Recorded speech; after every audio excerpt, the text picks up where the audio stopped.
Hi guys, this is my new series on Tagore's a very short series on Tagore's Gitanjali. It is like 100 or 103 poems, and this we will read these poems and try to decipher its meaning. One of the meanings, because these poems have deeper significance, and you can try to decipher the meaning in various forms. So let's read them and see what we can, what uh, sort of meaning we can find in them. Okay. So the first poem of Gitanjali is: You have made me endless, such is your pleasure. This frail vessel you emptied again and again, and filled it ever with fresh life. This little flute of a reed you have carried over hills and dales, and have bred through it melodies eternally new. At the immortal touch of your hands, my little heart loses its limit of joy and gives birth to utterance ineffable. Your infinite gifts come to me only on these very small hands of mine. Ages pass, and still you pour, and still there is room to fill. Now, normally, you can, in Indian sense, people think that you can only be god, goddess of some sort. But we can take it in, I guess, three forms, which I think. One is God, the other is, God of the divine element, the first one, and the second is, life, and third is destiny. um, let's try to decipher the meaning in sense of life, existence, life, environment, life. uh, so you have made me endless, and such is your pleasure. uh, you see, human life is essentially limited in the sense that, we live in a very limited fashion. We cannot experience this world in that way, but this world, when we okay when in this world gives us a wider aspect. You see, living organ, just think of normal living organisms, animals, microbials.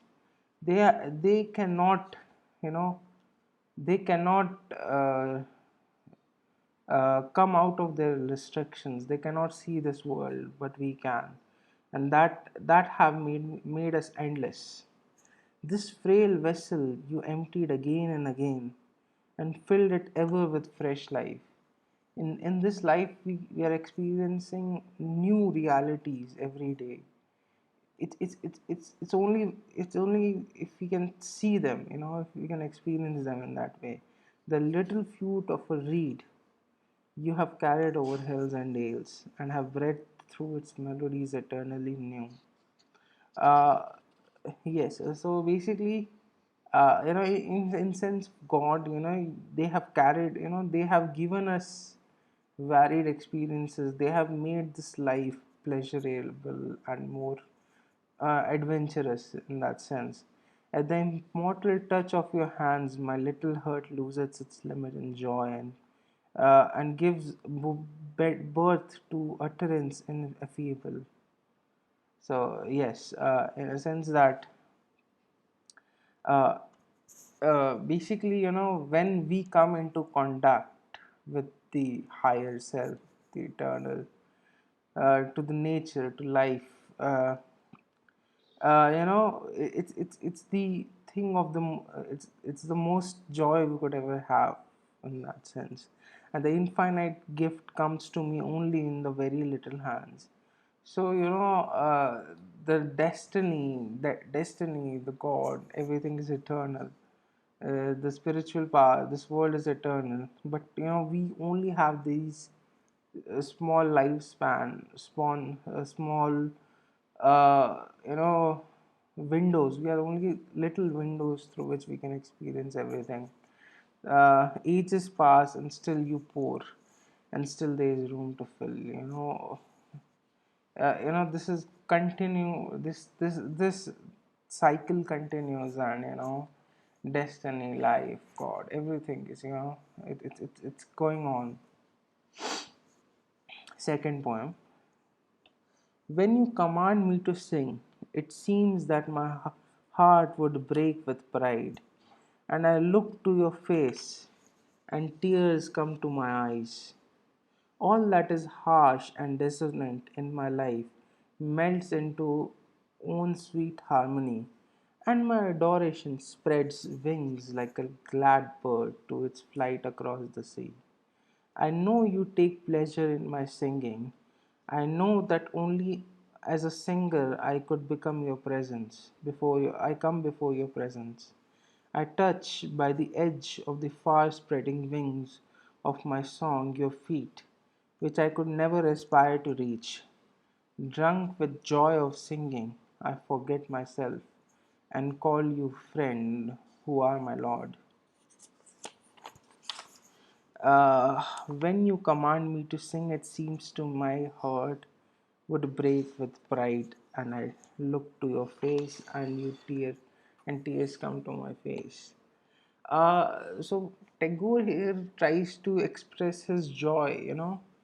It's you have to relate this with nature. You have to it's experiencing nature, experiencing life, and that is the ultimate joy in life. And there's a epic joy if you can try to experience everyday life, because we have these experiences. There are these little things which in everyday life we do not see, but here Tagore tries to open our eyes to these experiences. And it's so but this poem is more about action. When you command me to sing, it seems that my heart would break with pride. One meaning of this can be key. The ultimate joy in life is to act. Is to play your role in it. So here Tagore says that his role in life is to sing. Singing is action, more of an action. All that is harsh and desolate in my life melts into one sweet harmony, and my adoration spreads wings like a glad bird in its flight across sea. Every living being has his functions, and ours is to work in a particular way. And once we do that, any harsh and dissonance in our life will just melt away into a sweet harmony. I know you take pleasure in my singing, so there is a purpose to our actions in life. And know only as a singer I come before your presence, and only when we act in life, we get our life becomes significant. I, I touch by the edge of the far-sighted wings of my song, your feet, which I could never aspire to reach.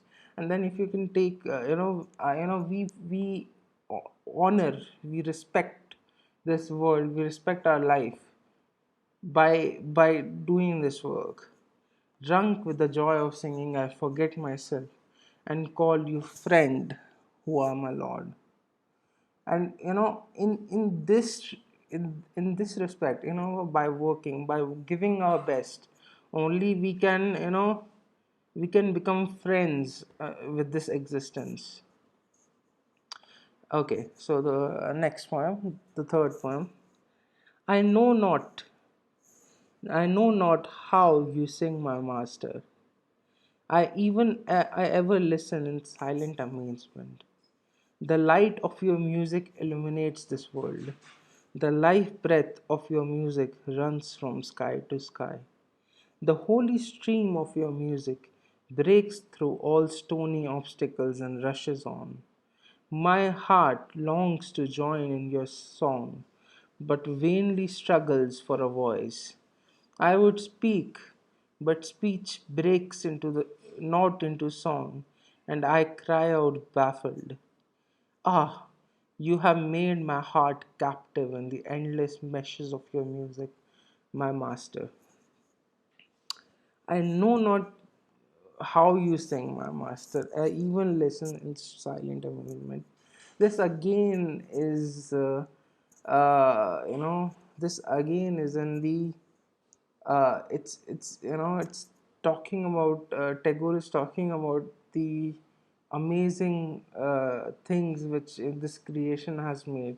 You see nature around you, the integrate details, the which nature had, and it's but we as human beings are can never able to can never uh, expect to be able to create these fantastic things. You see even small microorganisms have these integrate details inside of them, integrate structures which we human beings can never uh, imagine to create them.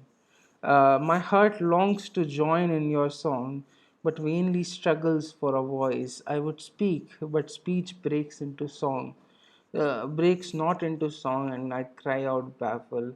I try. So basically, human being as such, we human beings try to imitate the higher existences, but we can only we can only imagine it, like we can only try it. We can never achieve the ultimate, the perfect creation which nature is.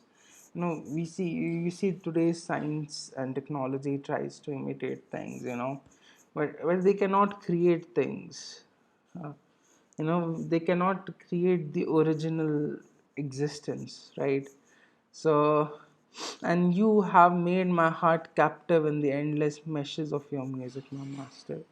So this the natural creation, it's it's so, as he says, captivating, in a way, that that human, my hurts, human our imagination is captive to this nature, which is eternally present. Fourth, life of my life, I shall ever try to keep my body pure, knowing that your life touch is upon all my limbs. I shall ever try to keep all untruth out from my thought, knowing that you are that truth which has kindled the light of reason in my mind. I shall ever try to drive all evils away from my heart and keep my love in flowers, knowing that you have your seat in the innermost shrine of my heart, and it shall be my endeavor to reveal you in my actions, knowing it is your power that gives me strength to act. Life of my life, I shall ever try to keep my body pure, knowing that your life touch is upon all my limbs. Let's take it in the most pure, the God's form, higher existence of God. Life of my life, life of my life, the my innermost existence, basically. I shall ever try to keep my body pure, knowing that your life, living touch, is upon all my limbs. So because you, the higher existence, have made me, I will try to keep my body pure. Keep my body pure in a sense. Uh, Pure. The word pure means, like, uh, out of impurity. Impurity would mean out of anything, which do not dignifies human existence. I shall ever try to keep all untruth out, because I everything, every part of me is made from divine existence. So it's our duty as human beings to keep away impure aspects from our life. I shall ever try to keep all untruths. This life, we are given this one life by divine, so we have to, we should keep us away from untruths. We should drive all evils from our heart and keep my love in flowers, keep my love in nature, knowing that you have your seat in the innermost shrine of my heart. And it shall be my endeavor to reveal you in my actions, knowing it is your power that gives strength to my act. So basically, yeah, it's like,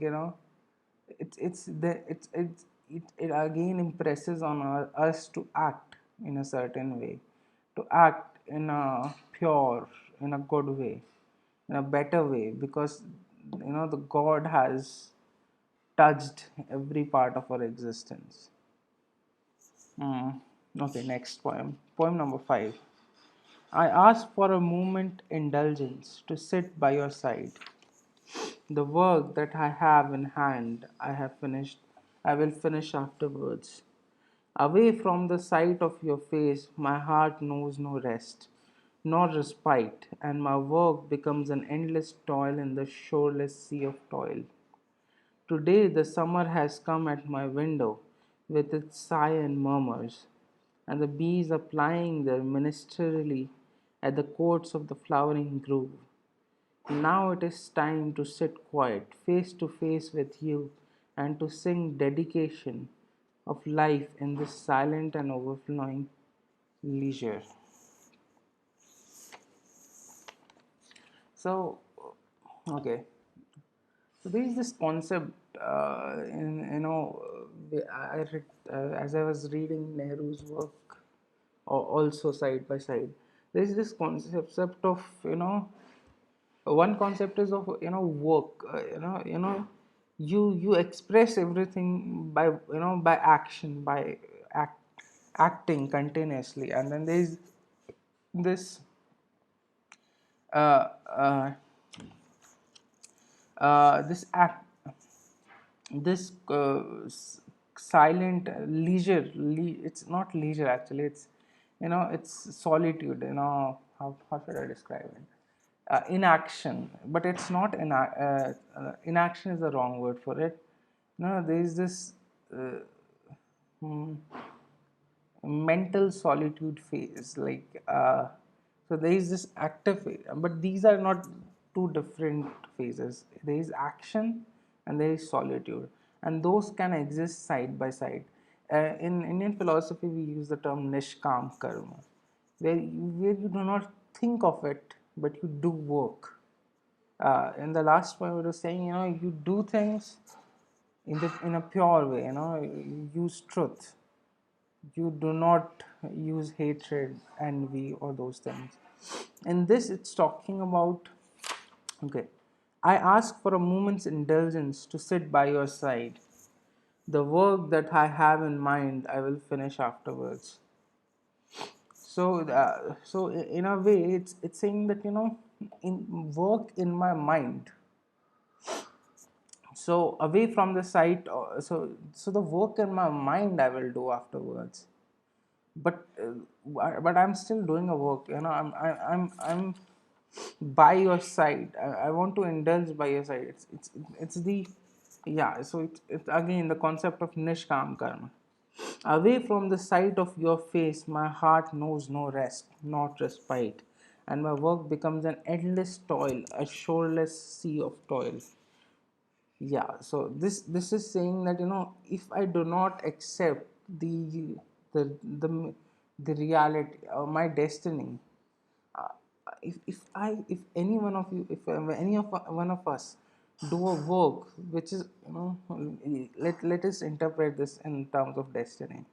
If, if we if you have a goal in life, and if you're working anything, if you're working on it, those things which are devoid, which are not aligned to your goals of, to your ultimate goal of your life, these works would seem to be endless toil in the shoreless sea of toils. Today the summer has come at my window with its sigh and murmur, and the bees are playing their ministerially at the court of flowering groves. Now it is time to sit quiet and face to face with you, to sing dedication with life. So what it is saying is key. For a long time I have to do I have done work purposelessly, and that had seemed to me a huge pain. uh, but now the summer has come, the summer of realization has come to me, and now it is time to sit quiet face to face with you, to sing dedication to your life. So now the time has come to do nishkam karma, to do purposeful work, to do in everything in alignment to my purpose. So yeah. And next, poem number 6. Pluck this little flower and take it. Delay not. I fear lest it droops and drop into the dust. It may not find a place in your garland, but honor it with a touch of pain from your hand and pluck it. I fear lest the day end before I am aware, and the time of offering goes by. Though its color be not deep and its smell be faint, use this flower in your service and pluck it while there is time. Well, in normal divine sense, it's very obvious that though I'm very worthless, I must use my limited ability uh, to act for the divine purpose. So pluck this little flower and take it, and delay not, lest this droops and drops into dust. There's this very limited time in our life. Human beings live for 80 years, more or less, and this is little time, because and in this that's everything we have. And if you cannot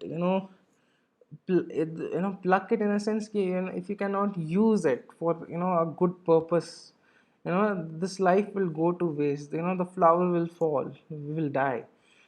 So it's important that even though we do not have the best ability and the best intelligence, we must use everything in our disposition to to achieve something good in this life, some purpose in life.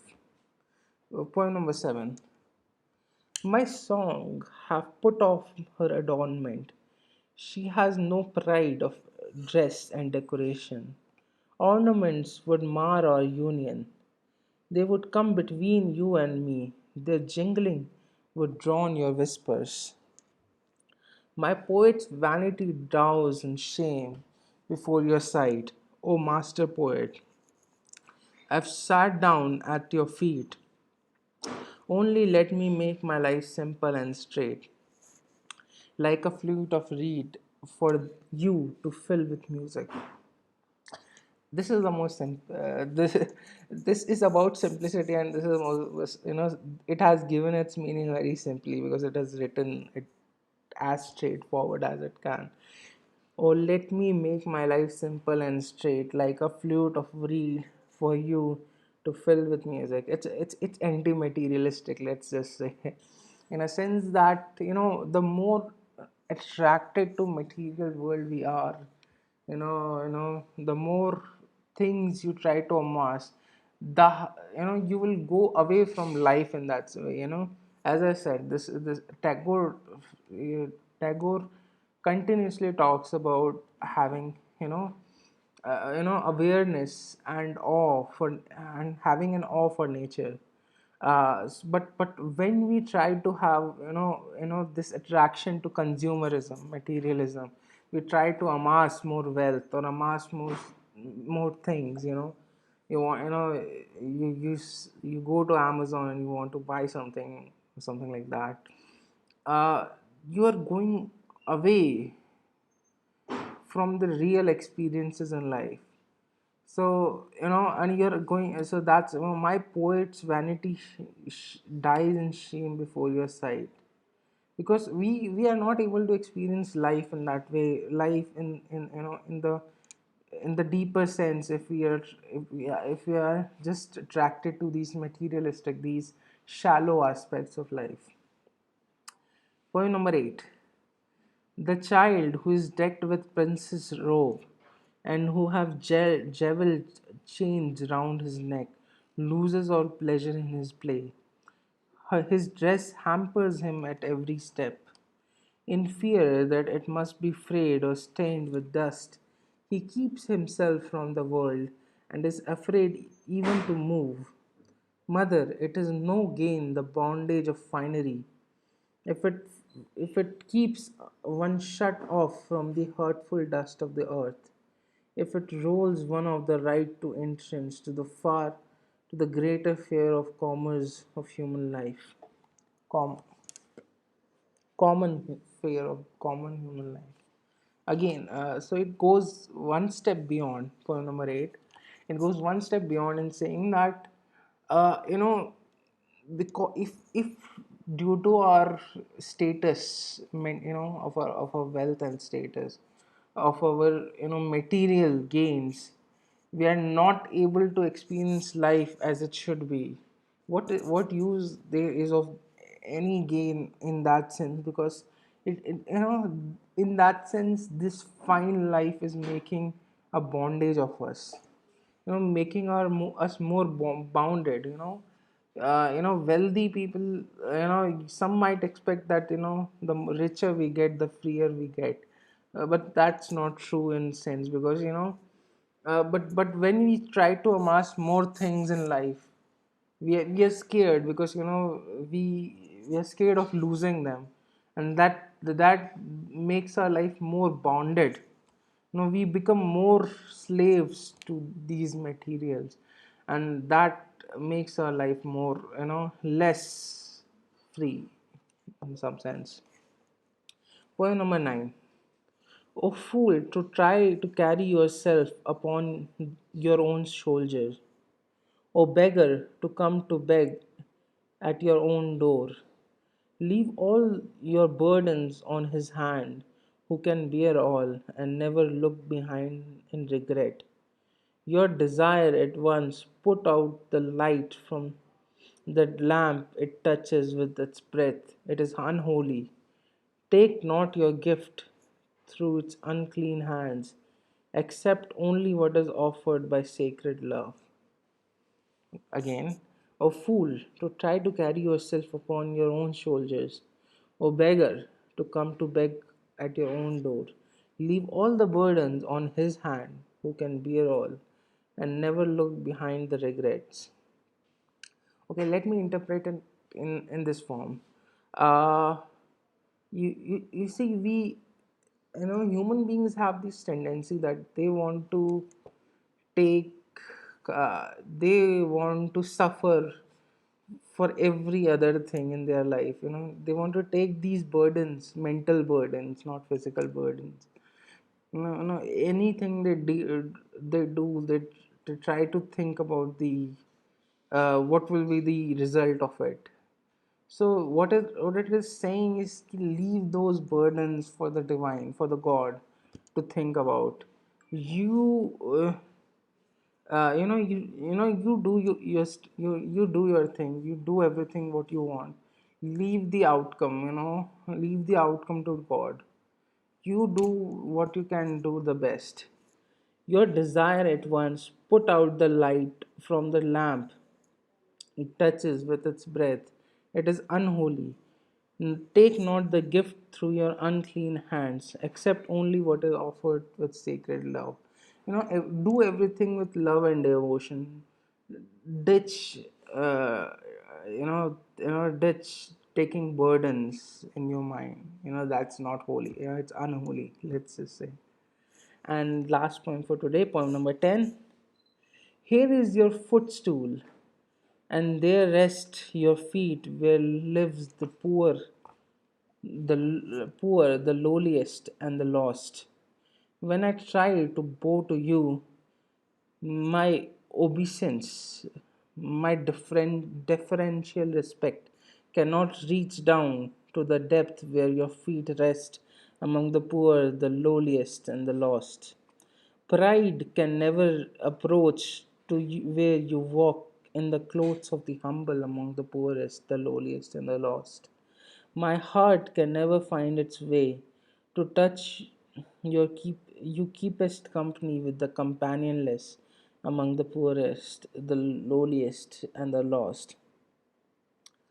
Uh, you know, one of the in Indian philosophy, we say that ego, pride, these are the ultimate the ultimate demons who are obstructing our way to the salvation, to what we say nirvana, or yeah so to the to God, let's say.